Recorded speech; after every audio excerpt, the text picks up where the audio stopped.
Bonjour, alors je voulais vous présenter aujourd'hui deux de mes derniers achats sur la boutique Le Salon des Arcanes de Nicolas, que tout le monde connaît maintenant, hein. Enfin, quand on est passionné des cartes, passionné par les cartes, évidemment on connaît un petit peu, c'est un site incontournable, on va dire. Donc voilà, ce sont deux tarots, un basé sur le Rider-Waite-Smith et un tarot de Marseille. Et ce sont des tarots de Bouchette Design. Les boîtes sont magnifiques. Donc il y en a un qui est plus connu parce qu'il est déjà sorti, je crois, en 3 éditions. C'est la 3e édition, celui-ci. Et celui-ci vient juste de sortir, il n'y a pas très longtemps. C'est le Métanoïa Marseille. Et le premier, c'est le Meraki. Meraki Tarot. Voilà, donc en fait, pour la petite histoire, le Meraki Tarot, ça faisait quand même pas mal de temps. J'ai vu la première édition et déjà, elle me tapait dans l'œil. Le tarot m'attirait beaucoup. Mais je ne sais pas pourquoi, je le mettais toujours dans mon panier, notamment au début sur Etsy. Et je faisais toujours passer d'autres achats avant, d'autres oracles ou d'autres tarots. Euh, Même si à chaque fois qu'il y avait une nouvelle édition, donc la seconde, puis la troisième, je n'arrêtais pas à chaque fois d'aller voir des vidéos, de présentations, parce qu'il me plaisait beaucoup. Pourquoi je ne franchissais pas le pas? Je ne sais pas. Certainement parce que certaines cartes me parlent. Enfin, je trouve certaines cartes magnifiques et d'autres me parlent un peu moins. Certaines ne me plaisent pas forcément. Et puis, je me disais, certes, il est beau, mais ça me gêne toujours quand il n'y a pas du tout de personnages. Bon, là, c'est beaucoup d'animaux, hein, vous allez voir. De toute façon, celui-ci, il est connu. Je vais vraiment le présenter brièvement et passer au dernier, le Métanoïa Marseille. Donc, c'est vrai qu'il y a pas mal d'animaux, mais je me disais, oui, voilà, mais enfin, pour moi, c'est quand même toujours moins parlant, entre guillemets, même si on connaît les cartes, la signification des cartes du tarot Rider-Waite-Smith, que des personnages, voilà, qui racontent réellement une histoire dans lesquelles on peut s'identifier. Bon, voilà. Bon, pourquoi j'ai fini par le prendre? Parce que j'ai d'abord acheté donc le Métanoïa à Marseille. J'adore le tarot de Marseille. Et donc celui-ci me tardait de l'avoir. Donc du coup, j'ai pris ce tarot et quand je l'ai reçu et que je l'ai ouvert, mais je l'ai trouvé magnifique. C'est-à-dire que, alors je vous montre, la boîte déjà, vous voyez, elle glisse carrément, c'est tout doux. Donc voilà, la boîte est d'une très très grande qualité, comme vous pouvez le voir, hein, avec de très très jolis dessins. Donc voilà, l'intérieur est blanc. Et quand j'ai sorti les cartes, je mets la boîte de côté, hein. Quand j'ai sorti les cartes, bon, alors déjà les tranches, regardez, c'est magnifique, hein. On ne voit pas beaucoup de tranches de cette couleur-là. Et les cartes me sont vraiment très très douces. Pour autant, elles glissent quand même et elles sont vraiment très très douces. Il y a une qualité exceptionnelle de ces cartes. Et je sais pas, peut-être l'énergie que ce jeu dégage, mais j'ai de suite craqué pour le jeu. Je l'ai trouvé magnifique, vous allez voir. Donc ça, ce sont des cartes de mots-clés, de présent. Alors, vous avez d'abord une carte de remerciement. Vous avez ensuite des cartes, là par exemple, pour chaque chiffre, on vous donne les mots-clés, le 1, nouveau commencement, opportunité, potentiel, le 2, le partenariat, l'équilibre, la dualité, bon voilà, etc. Donc jusqu'à 10.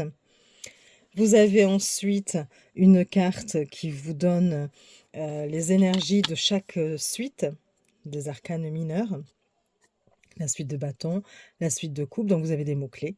La suite des deniers, l'as de bâton, l'as de coupe, l'as d'épée et l'as de denier. Puis on passe aux mots-clés pour les arcanes majeures, je vais y arriver.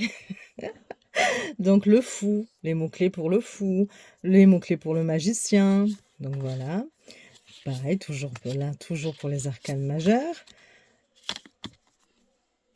Ensuite, vous avez une carte par suite des arcanes mineurs.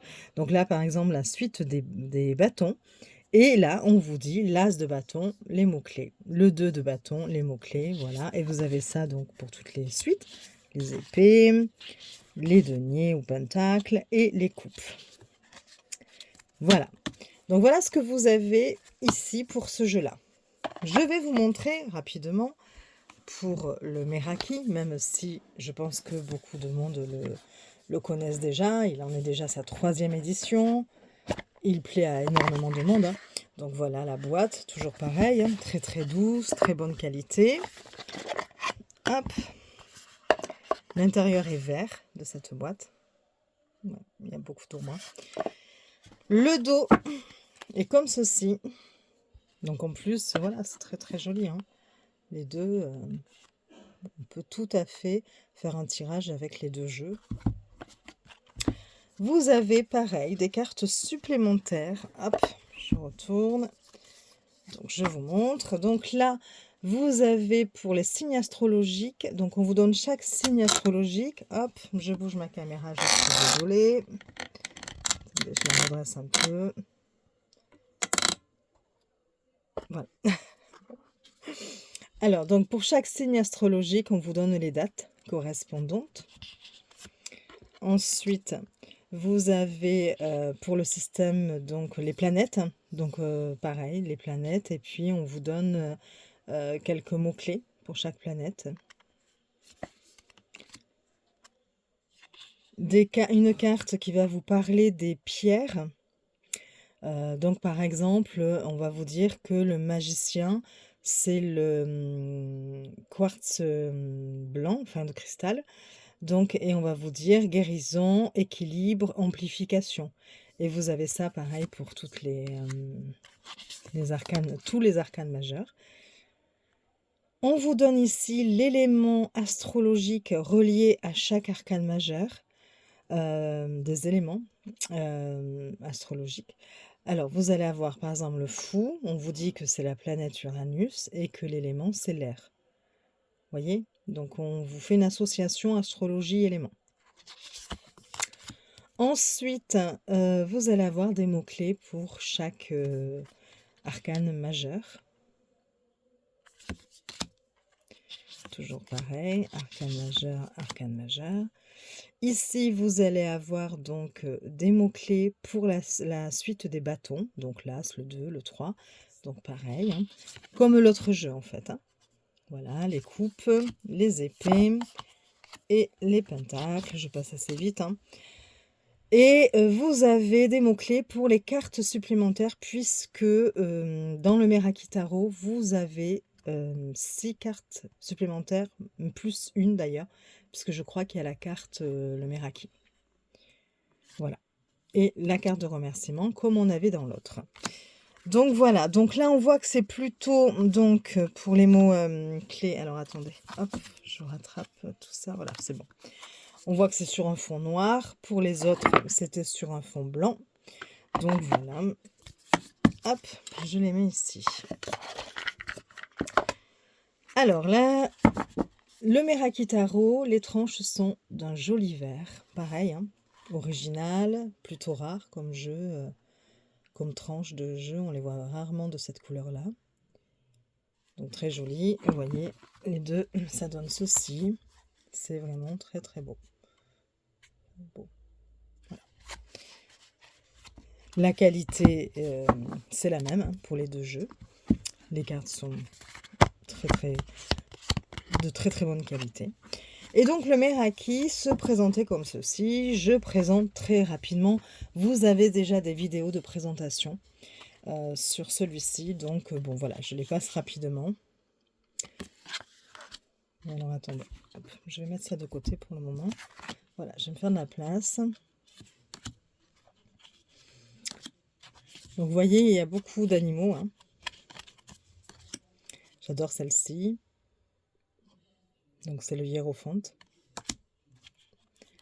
Les amoureux, le chariot, la force. Elle est magnifique celle-ci, avec ses petits animaux. l'ermite, la roue de fortune. J'aime beaucoup celle-ci, par exemple, la balance. Le pendu, la mort, la tempérance, le diable, la maison Dieu,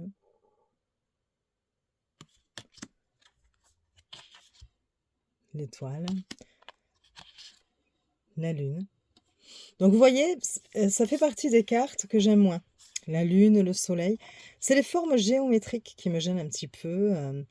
Je sais pas, je trouve que il y a un décalage avec des cartes comme celle-ci. Comme si c'était presque deux illustrateurs ou illustratrices différents. J'ai un peu plus de mal, voilà. Il y a certaines cartes qui me parlent un peu moins.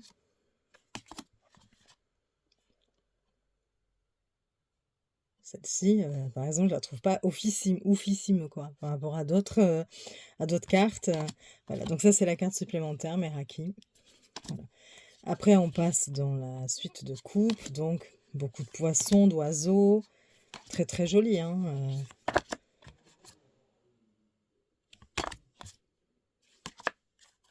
J'aime beaucoup celle-là.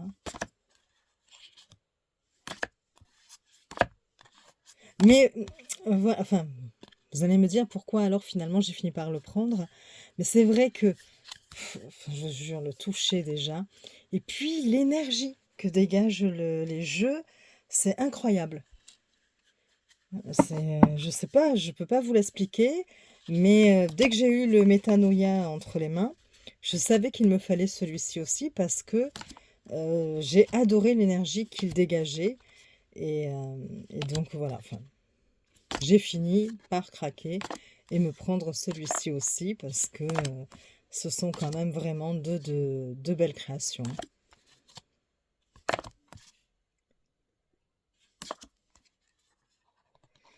Vous voyez par exemple les cartes comme ça, 9 de pentacle, encore que celle-ci, bon, on arrive à reconnaître un peu le Rider-Waite-Smith, même si ici, bon, ben, le personnage est remplacé par un renard. Mais, attendez, je vais vous montrer. Voilà. Le valet de pentacle, le cavalier. J'ai du mal quand même, du coup, à retrouver ici les caractéristiques des personnages. Voilà, c'était essentiellement pour ça que voilà, chaque fois je le mettais de côté, mais je ne le prenais pas. Et la reine et le roi, c'est pareil, c'est un peu compliqué, je trouve, quand même, à retrouver les énergies. Mais bon, voilà, c'est une création tellement belle. Bon, j'accélère un petit peu. Euh, bon, celle-ci avec les araignées, hein, faut aimer. je, je- je passe un peu plus vite, hein. Celle-ci est magnifique, très très originale. À chaque fois, en général, dans le 8 de bâton, on retrouve juste des bâtons qui partent dans ce sens. Et souvent, les cartes se ressemblent toutes, quel que soit le jeu. Enfin, la carte du 8 de bâton, à chaque fois, est un petit peu la même dans chaque jeu. Et là, non, on a quelque chose de très différent. Toujours avec cette idée quand même de mouvement et de rapidité, de, de progression. Enfin bon, celle-ci, pareil, est très très belle. Et alors, donc, vous avez les cartes supplémentaires. Voilà, c'est ici. Donc, vous avez le... Alors, j'ai pas fait la traduction. Apathie, je pense que c'est l'apathie, justement. Ici, vous avez l'aspiration. Peut-être que c'est... oui, le côté où on est où on est sans énergie, des choses comme ça. Là, vous avez l'aspiration, clarté, obscurité, expansion, réclusion ou restriction, comme vous voulez. et le oui et le non. Elles sont très très belles. Donc voilà pour le Meraki Tarot qui est déjà connu. Et donc sa dernière création que je trouve magnifique, c'est le Metanoia Tarot. Attendez, je remets juste mes cartes pour me faire un peu de place. Voilà. Le Metanoia Tarot. Donc c'est bien. Hop là. Ouais, c'est ça. Metanoia Tarot. Donc on a vu les petites cartes supplémentaires. Et alors là, vous allez voir. Bon, j'ai quand même une préférence pour celui-là, je ne vous cache pas. Après, il faut aimer le tarot de Marseille. Évidemment, les arcanes mineurs ne sont pas illustrés. Par contre, les personnages de cours sont magnifiques, vous allez voir. Et les arcanes majeures tout autant. Mais quand même, les couleurs, je vous dis, il y a une très très belle énergie qui ressort de ce jeu. Donc regardez le mât. Le battleur. La papesse. Oh là là. Même les visages, c'est très très bien dessiné. L'impératrice, l'empereur, le pape, l'amoureux. J'adore. Les couleurs sont très très belles aussi. Ici, vous avez le chariot, la justice en 8 évidemment, puisqu'on est dans un tarot de Marseille, l'ermite, la roue de fortune, la force, le pendu,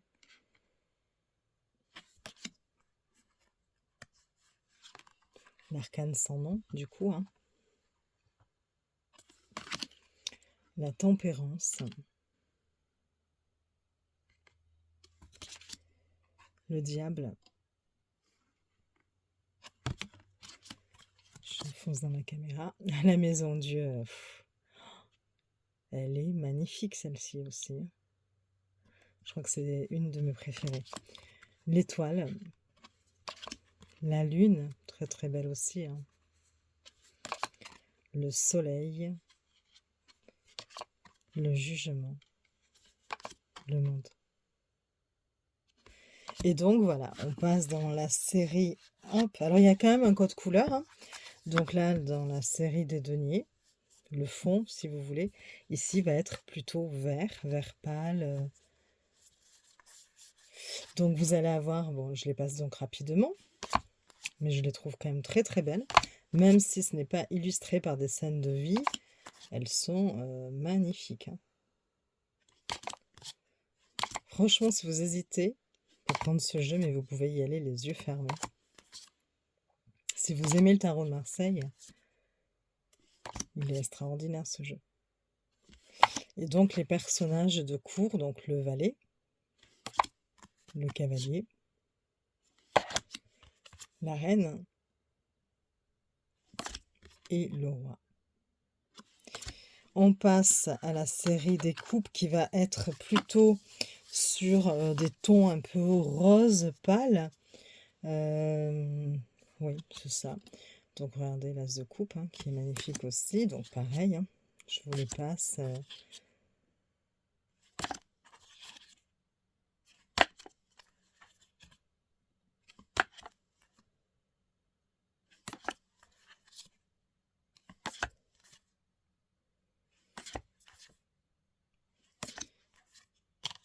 Et puis, rien que là, quand je touche les cartes, c'est un plaisir.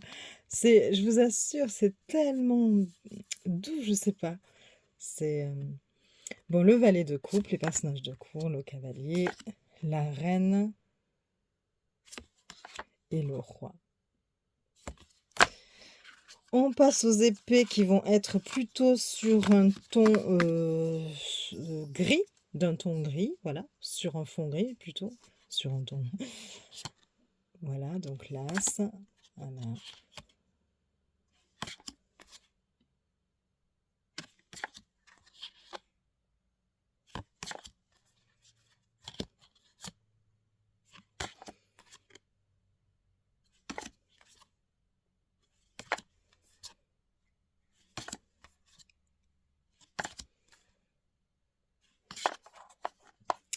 Les personnages de cour, donc le valet, le cavalier, la reine et le roi, qui n'a pas l'air commode du tout. Et enfin, la dernière série, c'est la série des bâtons, qui va plutôt être sur un ton beige un petit peu. Hein. Donc, l'as de bâton, le 2, le 3, le 4, 5, 6,